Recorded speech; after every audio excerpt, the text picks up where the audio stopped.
Hello everyone, আসসালামু আলাইকুম। সবাই কেমন আছেন?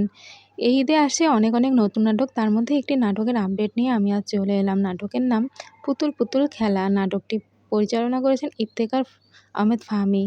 আর নাটকটিতে অভিনয় করেছেন জনপ্রিয় অভিনেতা ফারহান আহমেদ জোভান এবং জনপ্রিয় অভিনেত্রী সাদিয়া আয়মান।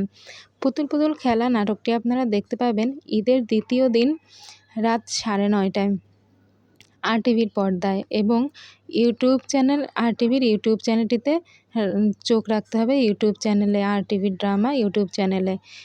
তাদের একসাথে অনেক কিছু নাটক আমরা পেয়েছি। আর এই ঈদেই একটি নাটক আছে যার নাম 'চাঁদের কপালে টিপ'। আর ২টি নাটকই পোস্টারটা অনেক সুন্দর লাগছে।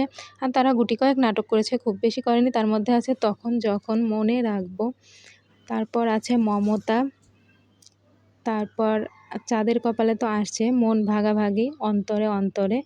এই বেশ কিছু নাটক তাদের আছে। আর তাদের একসাথে ভালোই লাগছে। আশা করা যাচ্ছে এই নাটকটিও ভালো লাগবে। তাদের জন্য শুভকামনা থাকলো।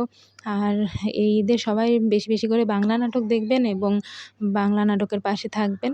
আর নাটকের আরও আপডেট জানতে হলে এই চ্যানেলটিতে সাবস্ক্রাইব করে থাকবেন এবং Facebook page entertainment by me তে ফলো দিয়ে পাশে থাকবেন। সবাই ভালো থাকবেন, সুস্থ থাকবেন। আল্লাহ হাফেজ।